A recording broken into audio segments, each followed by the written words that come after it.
Ya Tuhan, inilah jeritan jiwa kami yang terdalam. Kami berseru kepada Tuhan Yesus, karena Tuhan Immanuel yang maha ajaib, yang maha kuasa, Bapa surgawi di surga, yang penuh dengan cinta kasih tidak berubah.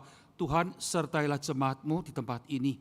Sesuai dengan janji Tuhan, 2-3 orang kumpul atas nama Tuhan, maka Tuhan ada serta. Penyertaan Tuhan kami sungguh-sungguh rasakan, berbicara dengan kami melalui firman Tuhan. Karena kami sadar Tuhan, hari ini kami lapar, bukan karena tidak ada roti, bukan karena tidak ada air diminum, tapi justru tidak ada firman Tuhan.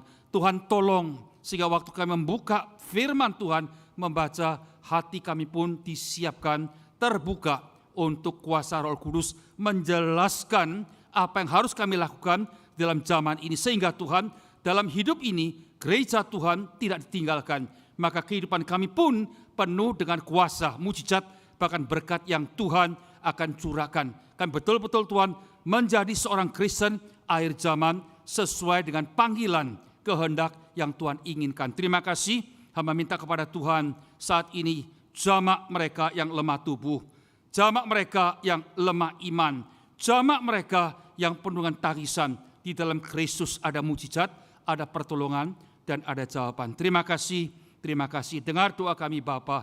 Biarlah Tuhan sucikan hamba-Mu yang lemah ini, urapi setiap perkataan, dimeteraikan oleh Roh Kudus sendiri. Sehingga betul-betul bukan suara manusia, tapi melalui Roh Kudus Tuhan berbicara. Dalam nama Yesus, nama yang mulia, kami sudah berdoa. Amin. Silakan duduk. Senang sekali ya, udah cukup lama.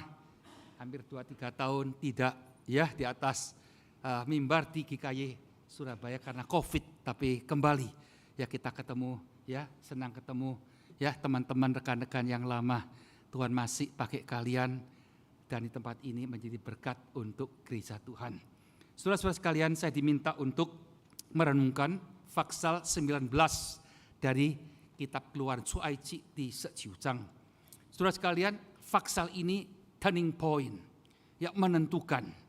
Ya, sangat berharga, cukup panjang, tapi cukup kita baca ayat 1 sampai ayat yang ke-8. Ya, nanti akan saya bahas apa sih kira-kira ya yang Tuhan inginkan untuk kita tahu, saudara-saudara, dalam akhir zaman, dalam gerejanya, juga dalam kehidupan kita sehari-hari. Ya, di dalam yaitu tolong tayangkan ya Keluaran Faksal 19 ayat 1 sampai ayat 8. Demikian firman Tuhan. Pada bulan ketiga setelah orang Israel keluar dari tanah Mesir, mereka tiba di padang gurun Sinai pada hari itu juga. Jadi 3 bulan ya, keluar dari Mesir dalam perjalanan sampai di Sinai. Nah, ini turning point-nya. Setelah mereka berangkat dari Rafidim, tibalah mereka di padang gurun Sinai. Lalu mereka yaitu berkemah di padang gurun. Orang Israel berkemah di sana di depan yaitu gunung itu. Perhatikan, lalu yaitu naiklah Musa menghadap Allah dan Tuhan berseru dari gunung itu kepadanya. Beginilah kau katakan kepada keturunan Yakub dan kau beritakan kepada orang Israel. Perhatikan ayat 4 penting sekali ya, kunci daripada seluruh ayat. Kamu sendiri telah melihat apa yang ku lakukan kepada orang Mesir, ya, dan bagaimana aku telah mendukung kamu di atas sayap Raja Wali, elang Raja Wali, dan membawa kamu kepadaku, perhatikan, kepadaku. Jadi sekarang, ya, jika kamu sungguh-sungguh mendengarkan firman-Ku dan berpegang pada perjanjian-Ku, maka kamu akan menjadi harta kesayanganku sendiri dari antara segala bangsa, sebab akulah yang empunya seluruh bumi. Ya, kamu akan menjadi bagiku kerajaan imam dan bangsa yang kudus. Inilah semua firman yang harus kau katakan kepada orang Israel. Nah, sekarang gimana respon bangsa Israel? Lalu datanglah Musa dan memanggil para tua-tua bangsa itu dan membawa ke depan mereka segala firman yang diperintahkan Tuhan kepadanya. Ya, Seluruh bangsa itu menjawab bersama-sama, segala yang difirmankan Tuhan akan kami lakukan. Lalu Musa pun menyampaikan, yaitu jawaban bangsa itu kepada Tuhan. Puji Tuhan ya. Nah, sudah saya sambung ya. Nah, saya percaya Rasul Petrus pernah membaca bagian ini dan Rasul Petrus meresponi dalam suratnya dalam 1 Petrus pasal 2, tolong tayangkan Evi, tolong tayangkan pasal 2 ayat yang ke-9. Ya, demikian firman Tuhan.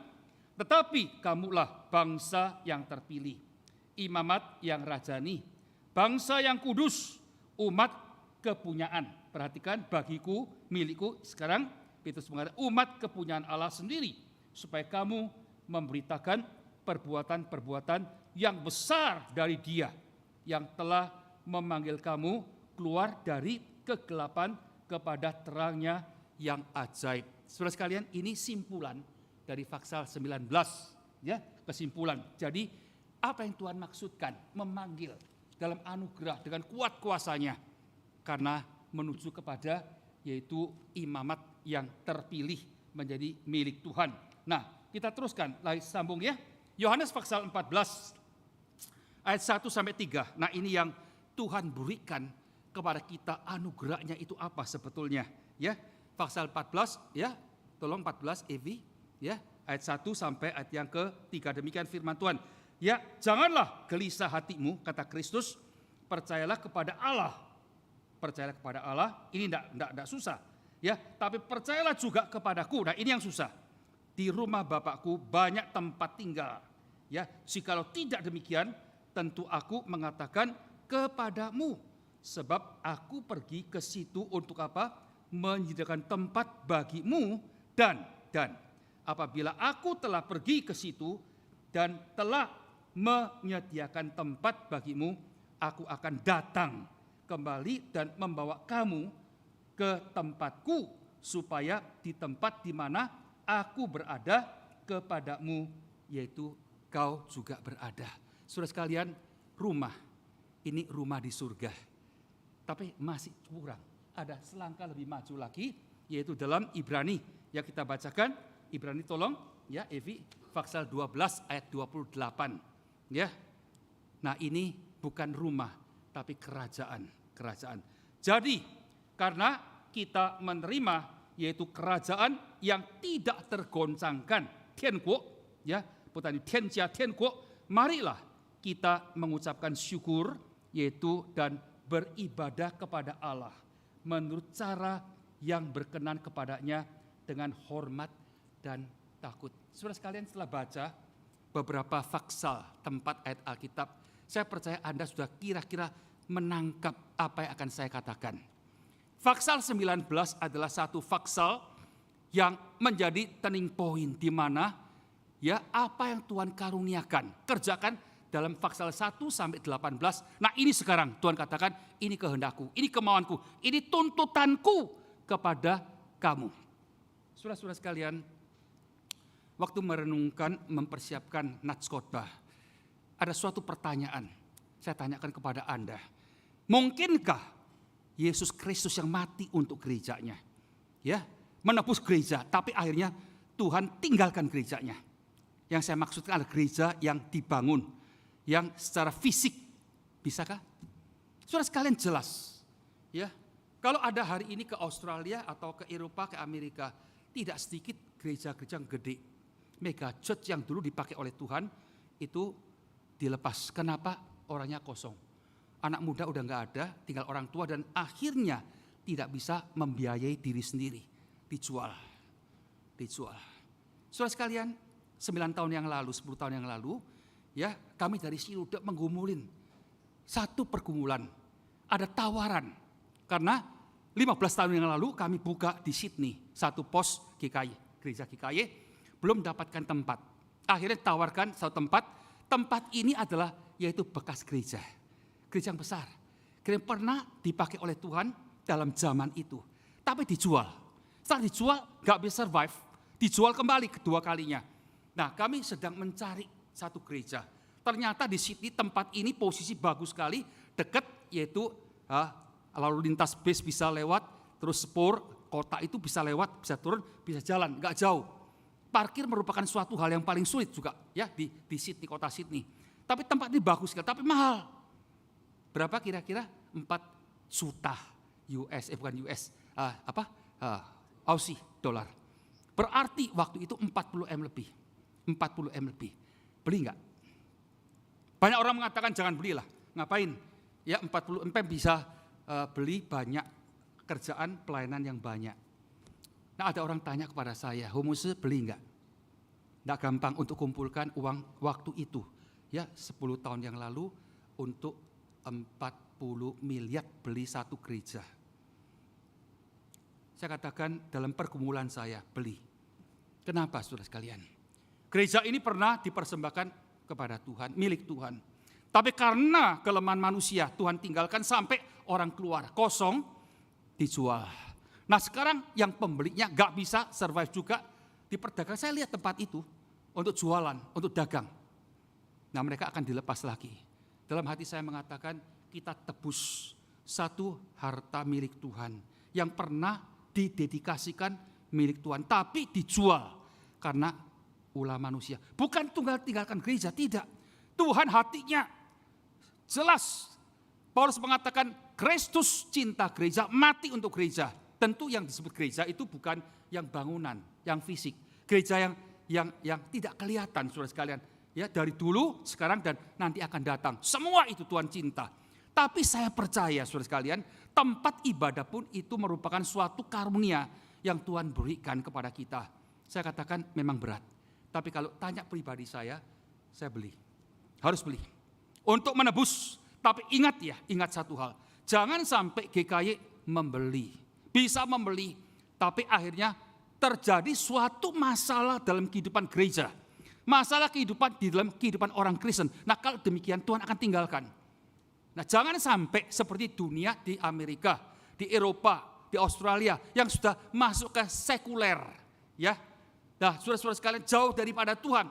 Yaitu humanisme yang mentuhankan diri kita masing-masing sebagai Tuhan kecil.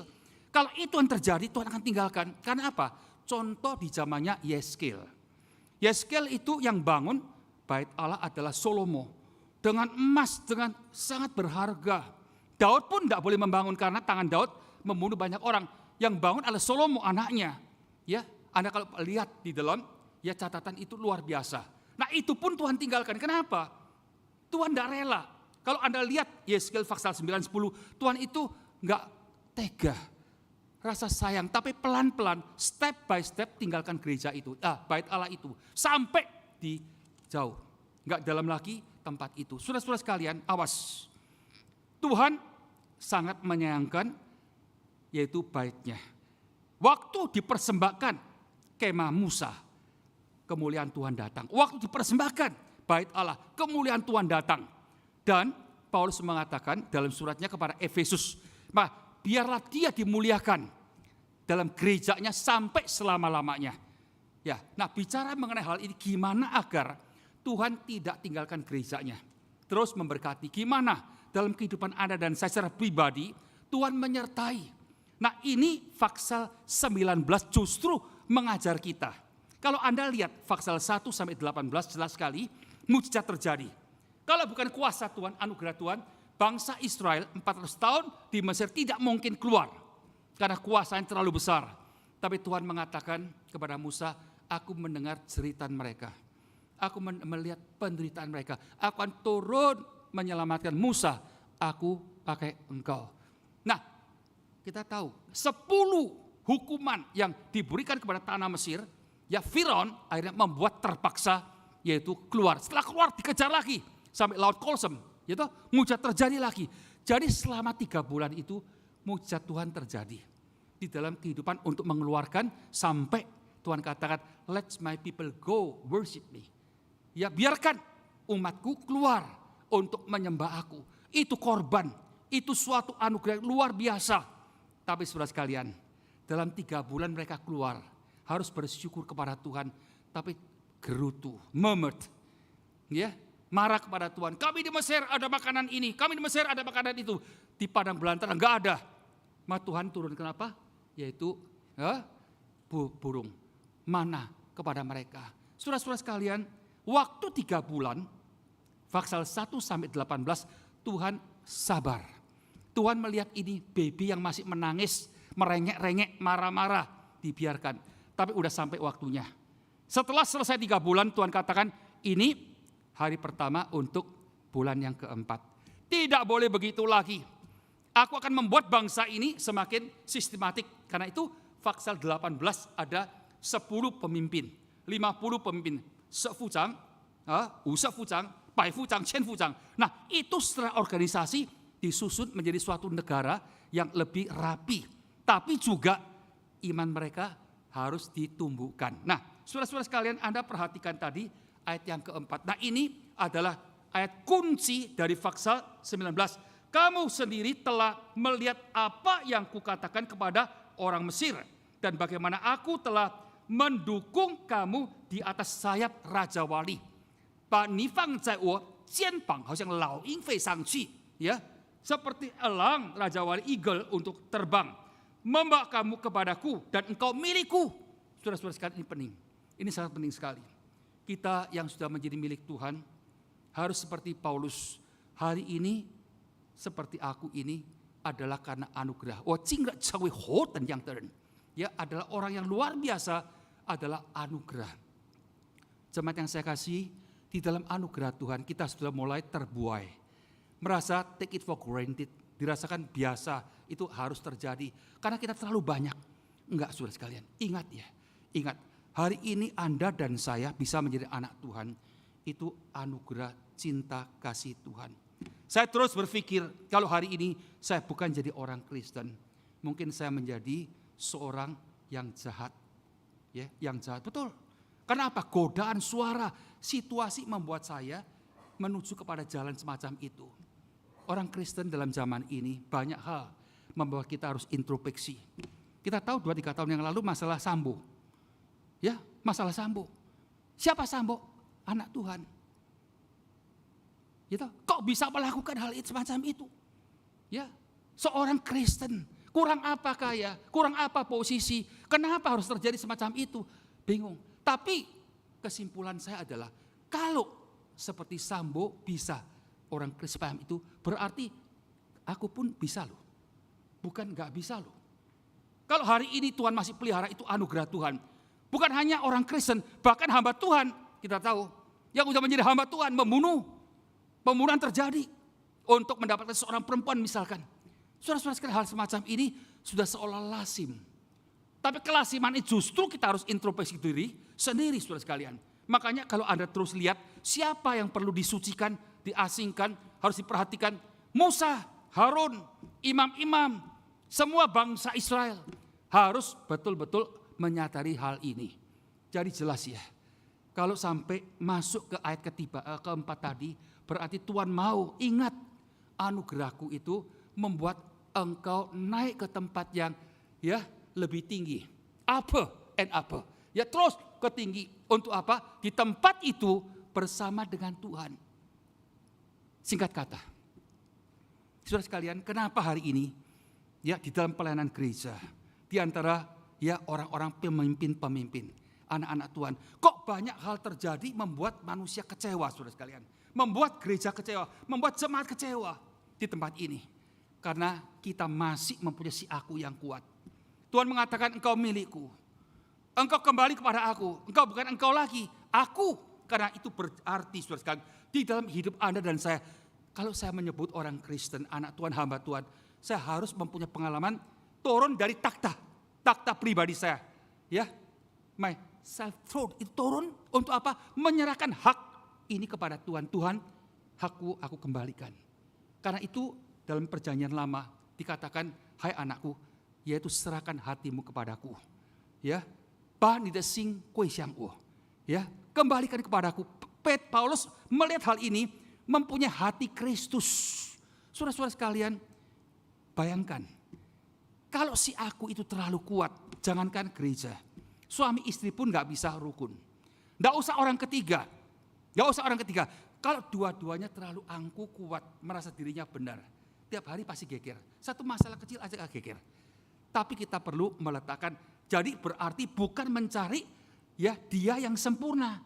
Mencari aku yang sempurna. Maksudnya ya jangan nuntut. Tuntutan itu kepada diri sendiri. Kalau semua kita menuntut diri sendiri kembali kepada Kristus, hati Kristus, itu akan menjadi satu. Gereja saat ini tidak mempunyai kesaksian. Ya, penuh dengan masalah-masalah peristiwa terjadi. Dalam kehidupan kekristenan, termasuk pimpinan gereja, termasuk saya. Itu jelas kembali ke tempat ini. Karena itu saudara sekalian, bahwa Anda dan saya hidup dalam anugerah. Anugerah. Bukan karena kita lebih baik dari orang lain, kita lebih jahat. Paulus mengatakan kita itu lahir dalam dosa, hidup dalam dosa, mati dalam dosa.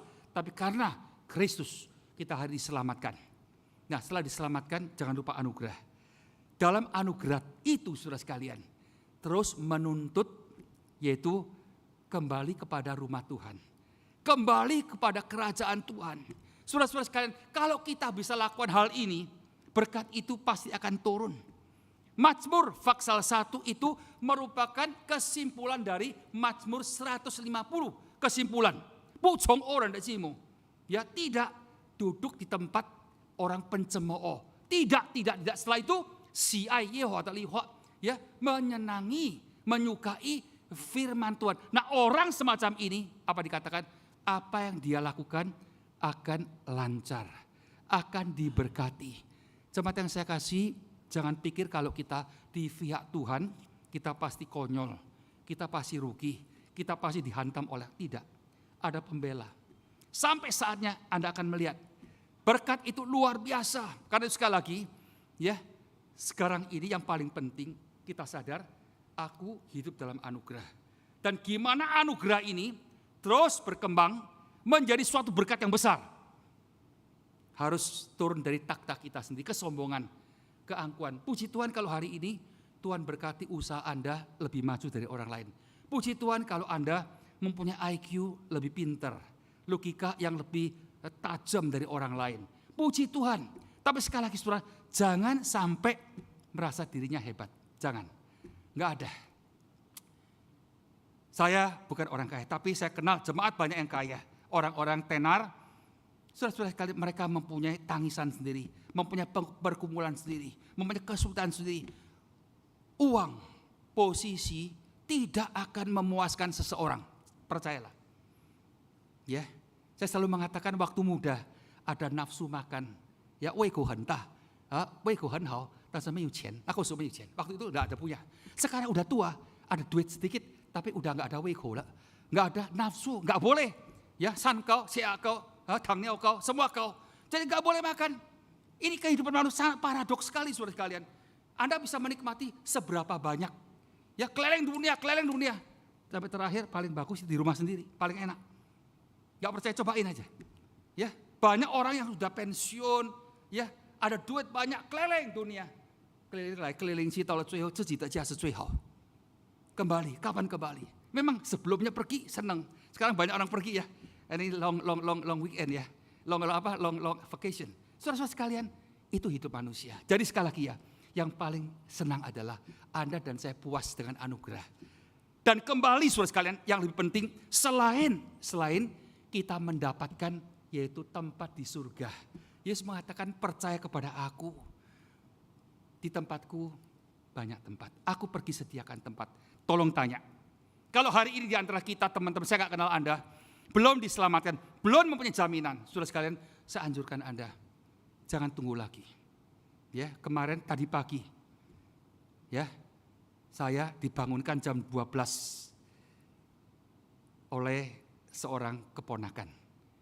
Bapaknya masuk rumah sakit kritis. Saudara sekalian, jam 3 saya dibangunkan lagi, udah dipanggil Tuhan. Memang dia udah ada usia. Tapi sebelumnya itu saudara sekalian terjadi, Anda kenal dengan seorang namanya William Tandiono. Tahu?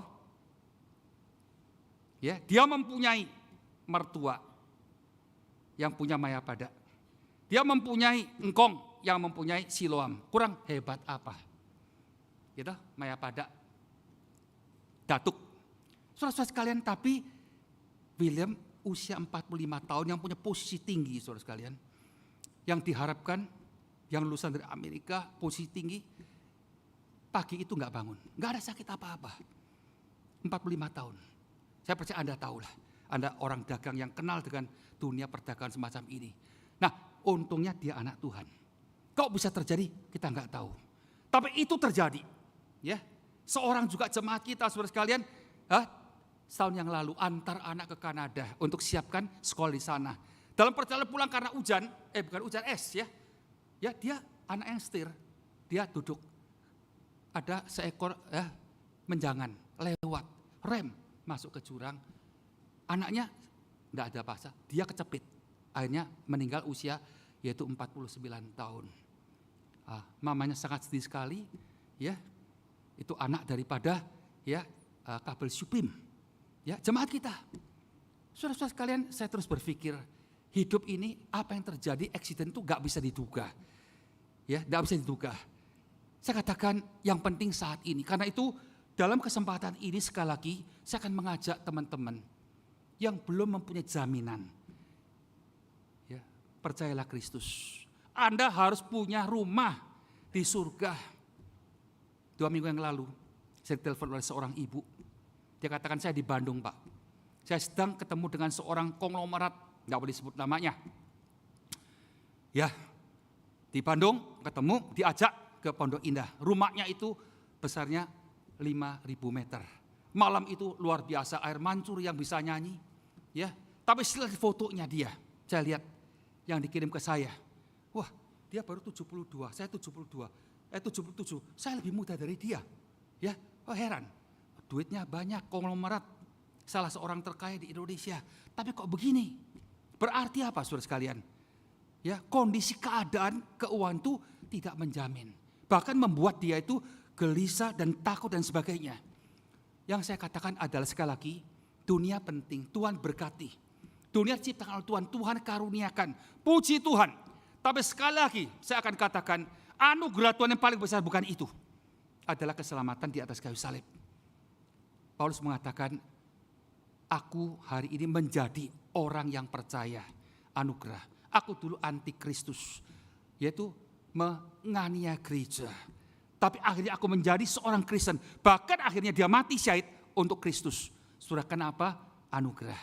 Dan dia katakan, karena anugerah ini, sekarang hidup ini bukan aku lagi, tetapi Kristus yang hidup di dalam aku. Nah, ini penting sekali. 不再是我 no me that God in me. Tuhan di dalam saya yang memancarkan kehidup itu. Saudara-saudara sekalian, ini indah sekali. Karena itu Pasal 9 ini mengajar kita satu, ingat anugerah Tuhan. Di dalam anugerah Tuhan, jangan sungut-sungut kepada Tuhan, jangan menyia-nyiakan. Hidup ini berharga, saudara sekalian. Ya, setelah itu dengan anugerah ini melayani Tuhan. Karena itu dalam Ibrani tadi, Pasal yang ke-12 dikatakan jelas sekali, kita mendapatkan kerajaan yang tidak bisa digoncangkan. Dunia akan goncang. Ya, kondisi keadaan dunia akan chaos. Semakin yaitu rusak, saudara sekalian. Gempa di mana-mana, bencana di mana akan terjadi. Tapi jangan takut. Dia batu karang yang kuat. Di dalam dia ada keselamatan, di dalam dia ada kerajaan. Nah, puji syukur ya kepada Tuhan. Yohanes pasal 14 bicara mengenai rumah. Percaya kepada Allah, semua percaya. Kenapa harus Kristus? Saya tahu, mengerti kenapa. Tidak gampang. Kristus yang lahir dari anak darah, kok bisa anak darah?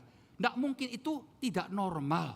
Tapi justru itu, yaitu kemuliaan. Tidak membuat dosa akar yang bisa menjadikan dia itu juru selamat kita. Kalau yang mati, saudara sekalian, jangan serahkan hidup kita kepada dia. Paling teladan.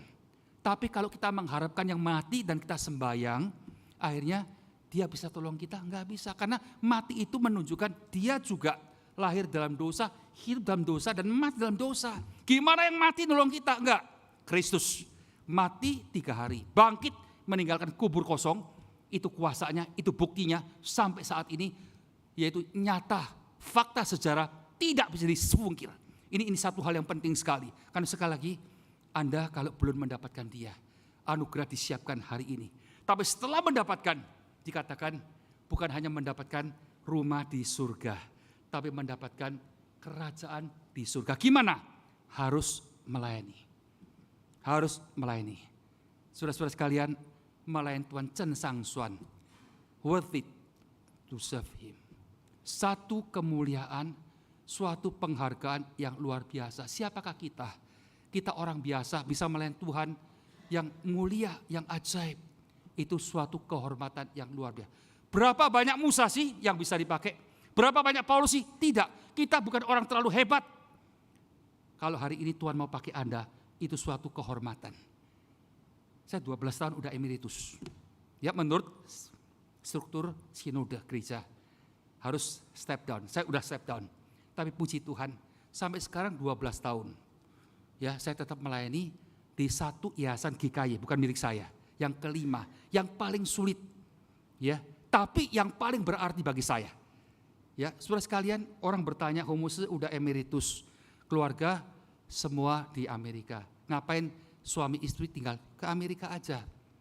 Kami udah gumulin. 12 tahun yang lalu, waktu 2006, GKI minta saya pulang, saya bergumul. Ya, kami sekeluarga dari Amerika. Pelayanan gereja yang 800 orang, itu bukan gereja kecil, saudara sekalian. Amerika banyak gereja kecil-kecil, tapi 3 jemaat, ya. Bahasa Indonesia, bahasa Mandarin, bahasa Cantonese, sama bahasa Inggris berkembang. Tapi saya harus tinggalkan. Orang katakan saya bodoh. Ya, anak mengatakan nanti pulang tidak boleh lihat cucu. Saya ketawa, itu guyon. Tapi dari guyon itu menyatakan mereka tidak mengharapkan kami kembali ke Indonesia, ke Koidang maksudnya. Tapi saya berdoa, saya tahu panggilan saya kembali. Saya katakan kepada gereja, yang pertama kali saya tulis surat resign, nggak disetujuin. Kedua kali saya kata, saya misi ke Indonesia. Mereka baru lepaskan saya. Saudara-saudara, saya katakan ini agar Anda lihat bahwa yang saya lihat adalah sisa hidup ini nggak banyak. Saya hitung, ya, saya hari ini 77, kalau diberikan 80 tahun, sisa 3 tahun. Berarti tidak sampai 2000 hari. Lewat dengan cepat. Ya, mudah-mudahan, ya, apa yang saya inginkan kepada Tuhan, doakan terjadi. Apa yang sudah Tuhan titipkan, pelayanan Yobel, saudara sekalian, yang menjadi pelayanan sulit sekali. Saya katakan rekan-rekan, ya jangan salah paham dikiranya saya itu mau duduk di sana, enggak. Kalau ada orang yang mau duduk posisi sebagai pembina di posisi ini, saya akan step down. Betul, tidak gampang. Tapi puji Tuhan, selama setahun nanti Anda akan saksikan suatu video pendek menunjukkan bahwa ini memang yang Tuhan karuniakan. Kalau bukan Tuhan, tidak mungkin. Sangat sulit sekali. Tapi kalau Tuhan bekerja, tidak ada yang bisa menghalangi. Saya katakan itu, selain Tuhan mati. Ada orang mengatakan kepada saya, Pendeta Ho, saya enggak setuju. Ini perjalanan membuat GKI sulit. Ya, kenapa? Karena suipua manusia hitung punya hitung, itu pasti akan sitpun. Pasti akan rugi. Gimana ada orang mau kerjakan suatu pelayanan yang sitpun? Saudara sekalian, saya katakan selain Tuhan mati. Anda katakan itu, saya setuju. Tapi kalau Tuhan masih hidup dan ada bukti menunjukkan Tuhan berkarya, saya katakan saya akan teruskan. Dan saya harapkan, saya doakan ada yang meneruskan. Karena saya udah usia lanjut. Tapi puji Tuhan, saya masih diberi kesehatan, itu anugerah Tuhan.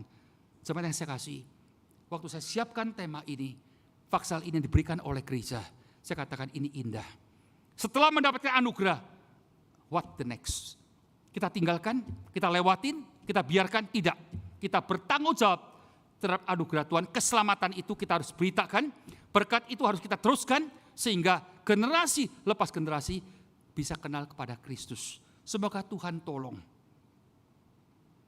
Saya akan bersaksi, mengasihi Tuhan dan menjalani firman-Nya tidak rugi. Ada syarat apa bagi saya? Cucu saya itu 3 udah kuliah, 2 di Stanford. Anda tahu Stanford bukan sekolah murah. 1 di Purdue, Indiana. Tidak ada syarat, tidak ada kondisi. Tapi ini kenyataan. Nah itu apa? Berkat Tuhan. Berkat Tuhan, saudara-saudara sekalian. Karena itu saya katakan kepada Anda, coba ya dengan iman melangkah. Anda sudah diselamatkan dalam anugerah. Anugerah ini tidak bisa di stop, tidak boleh. Apalagi dijalurkan dalam jalan yang salah, berbuat dosa dan sebagainya. Awas, Tuhan akan marah. Tapi kalau Anda jalankan sesuai dengan janji Tuhan, yang Anda kerjakan dikatakan akan lancar. Tuhan akan menyertai. Bukan berarti tidak ada kesulitan. Bukan karena tidak ada ujian, bukan. Tapi dalam ujian demi ujian, Tuhan menyertai sampai happy ending. Sampai suatu kesimpulan Tuhan berkarya di dalam hidupku yang sementara ini. Semoga Tuhan tolong. Semoga pagi ini message hanya dua. Satu, anugerah itu besar. Jangan sia-siakan, jangan tinggalkan. Percayalah kepada Kristus, diselamatkan, mendapatkan yaitu surga. Tapi tidak cukup sampai di sana, harus dengan hati yang syukur melayani Tuhan sehingga rumah di surga menjadi suatu kerajaan yang boleh Tuhan berikan kepada Anda. Waktu Dia datang, ya kedua kalinya berkat itu, posisi itu Tuhan karuniakan. Semoga Tuhan tolong. Mari kita berdoa. Tuhan, kami mohon belas kasihan-Mu. Firman Tuhan, hamba-Mu sudah selesai, suara manusia berhenti. Tapi Roh Kudus bekerja sampai kami tersungkur. Tuhan, kalau hati kami masih gejolak, memberontak, apa yang kami dengar, ampuni. Selamatkan, tidak ada satu orang nanti tidak kumpul di surga seberang sana. Sehingga betul-betul bukan gereja yang menyelamatkan, bukan gedung ini menyelamatkan, tapi yaitu iman kami kepada Kristus. Biarlah Tuhan selain masuk ke gereja, tapi masuk ke pintu surga. Menjadi anak-Mu yang sejati. Yang Engkau inginkan tidak cukup Tuhan dengan itu. Berkat akan terus mengalir waktu kami melihat dari rumah di surga menjadi kerajaan di surga. Kami yakin percaya orang yang mengasihi Tuhan, yang mencintai gereja Tuhan, yang mencintai misi Tuhan, tidak ada satu yang tidak Tuhan berkati. Terima kasih, biarlah Tuhan bangkitkan setiap kami dalam gereja ini yang sudah menjadi jemaat. Kami katakan kepada Tuhan, kami hormati Tuhan, kami responi firman Tuhan dengan iman, dengan pengharapan, dengan cinta kasih. Terima kasih Bapak, dengar doa kami Tuhan. Berkati gereja ini. Terus sertai jemaat-Mu, tambahkan jumlah yang diselamatkan, tambahkan orang-orang Kristen anak Tuhan yang mengasihi Tuhan. Bersama-sama dengan hamba-Mu, Pendeta Hanjin, serta staf penatua yang ada di tempat ini.